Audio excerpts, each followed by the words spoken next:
জোড়া ঘূর্ণাবর্ত তার জেরে নিম্নচাপ বানভাসী বাংলা আরো বড় দুর্যোগের মুখে। টানা বৃষ্টিতে নতুন করে জল ঢুকতে শুরু করেছে প্লাবিত এলাকাগুলিতে। জলস্তর বাড়ছে গ্রামে, কিন্তু এই বৃষ্টি কতদিনের? পুজোর আর মাত্র কয়েকটা দিন বাকি। পুজোতে কেমন থাকবে আবহাওয়া? আলিপুর আবহাওয়া দপ্তর সূত্রে জানা গেছে, মহালয়াতে বৃষ্টি হবে। আসন্ন পুজোতেও বৃষ্টিপাত জারি থাকবে। পুজোতে কলকাতা সহ সব জেলাতেই স্বাভাবিকের থেকে বেশি বৃষ্টি হবে।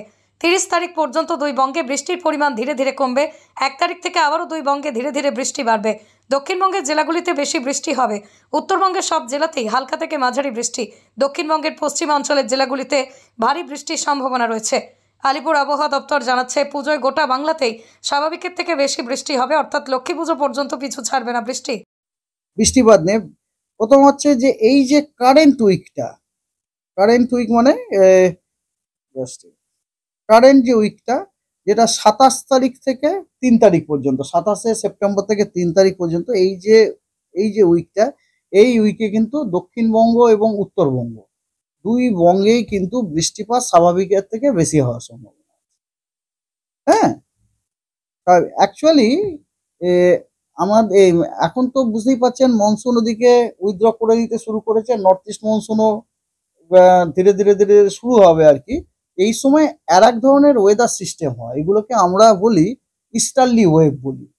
এই ইস্টার্লি ওয়েভগুলো সাধারণত ইকুয়েটরের কাছাকাছি হয়, কিন্তু এই ইস্টার্লি ওয়েভগুলো অনেক সময় অনেক নর্থ পর্যন্ত যায়। এবারে এই ইস্টার্লি ওয়েভগুলোর একটা অদ্ভুত আপনার তাহলে কি, যখন পশ্চিমবঙ্গে যেন নর্থ পর্যন্ত চলে যায়, তাহলে কি হচ্ছে আমাদের এই এলাকাতে হাওয়াটা কিরকম? হাওয়াটা সমস্ত আপনার ইস্টার্লি ওয়েভ।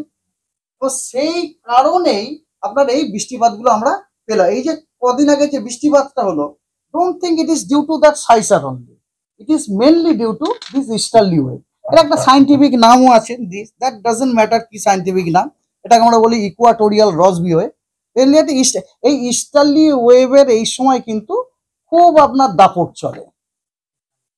এবং আর একটা জিনিস হয় যেটা আপনাদেরকে এর আগে বর্ষা সিজনে আমি বলেছিলাম না, একটা ম্যাডান জুলিয়ান অসিলেশনের মতো ব্যাপার। মানে এটা হচ্ছে অ্যানালজিক্যালি হচ্ছে দু কম্পার্টমেন্টওয়ালা একটা ট্রেন। একটা কম্পার্টমেন্টে খালি আপড্রাফট হয়, একটা কম্পার্টমেন্টে খালি ডাউন ড্রাফট হয়। এই কম্পার্টমেন্টওয়ালা ট্রেনটা মনে করুন আমাদের এরিয়াতে চলে এলো, এবং সৌভাগ্যক্রমে আপড্রাফটের যে ডাব্বাটা সেটা আমাদের এরিয়াতে চলে, এবং সেখানে যদি ইস্টার্লি ওয়েভটা হয়ে যায়, এদের দুজনের মধ্যে পজিটিভ ইন্টারাকশন হয়ে কিন্তু আমাদের এরিয়াতে খুব ভালো রকম বৃষ্টিপাত হয়ে যায়। এটা একটা খুব এর একটা মানে খুবই popular mechanism for very good rainfall during this season over our reason. এই সিজনে এটা হয় আর কি, ঠিক আছে।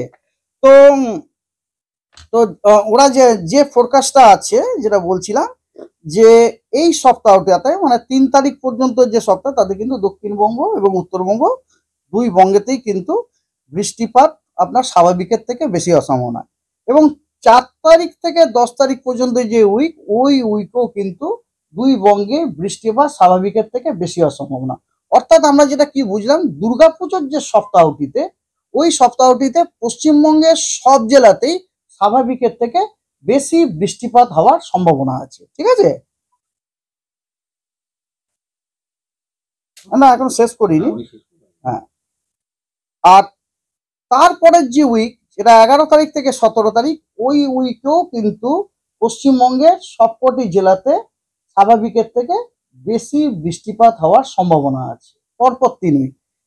তারপরের যে উইকটি, অর্থাৎ 18 তারিখ থেকে, হ্যাঁ এটা পুজো টুজো পেরিয়ে গেছে তখন, 18 থেকে 24 তারিখ পর্যন্ত যে উইক, ওই সপ্তাহতে পশ্চিমবঙ্গের সবকটা জেলাতেই বৃষ্টিপাত স্বাভাবিকের থেকে কম হওয়ার সম্ভাবনা আছে। অর্থাৎ উৎসবের মরশুম 26 থেকে আজ থেকে 30 তারিখ, এই 4 দিনে বৃষ্টিটা গ্র্যাজুয়ালি কমে যাবে দুই বেঙ্গলেই, সাউথ বেঙ্গল নর্থ বেঙ্গল দুই বেঙ্গলই কমে যাবে। তবে আবার 1 তারিখ থেকে আবার দুই বেঙ্গলেই আপনার বৃষ্টিপাতটা আবার বাড়ার সম্ভাবনা আছে। এটা হচ্ছে গ্রস আর কি। হ্যাঁ, আর সিস্টেম, যে ওয়েদার সিস্টেমের খবর যদি বলি, এটা যে যেটা কালকে আপনাদের বলছিলাম যে একটা চক্রবাত ঘূর্ণাবর্ত তো রয়েছে, তবে সেটা আমাদের এরিয়াতে নেই, ওটা রয়েছে আপনার মধ্য মহারাষ্ট্রতে এবং তার আশেপাশের জায়গাতে। এবং ওই চক্রবাত ঘূর্ণাবর্তটার ভার্টিক্যালি অনেক দূর বিস্তৃত আছে, 5.8 কিলোমিটার।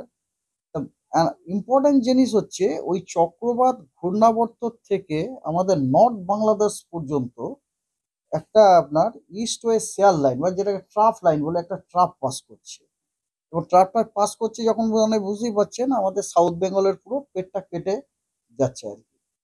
এবং এই ট্রাফের আপনার একটা ক্যারেক্টারিস্টিক্স হচ্ছে এইটা যে এই লাইনটার দক্ষিণের স্টেশনগুলিতে উইন্ডের ডাইরেকশনটা সাদারলি হতে পারে, সাউথ ওয়েস্টার্লি হতে পারে, এবং ওর উত্তরের স্টেশনগুলির উইন্ডের ডাইরেকশন আপনার সাউথ ইস্টার্লি হতে পারে। ঠিক আছে। আরামবাগ রেল স্টেশন সংলগ্ন সুপারা মোড়ে সুন্দর মনোরম পরিবেশে 2টি বেডরুম সহ attach bathroom, kitchen room, dining hall মাত্র স্বল্প মূল্যে ভাড়া পাওয়া যাচ্ছে। উন্নত যোগাযোগ ব্যবস্থা, রেল স্টেশন থেকে মাত্র 1/2 কিলোমিটার দূরত্বে। ইচ্ছুক ব্যক্তিরা শীঘ্রই যোগাযোগ করুন নিচে দেওয়া নম্বরে। আর হ্যাঁ, আরামবাগ পল্লীশ্রী মোড়ে রাস্তার পাশে একটি দোকান ঘর ভাড়া দেওয়া হবে। যোগাযোগ নম্বর শেখ মতিউল আলী 9732462611 এবং 7001729490।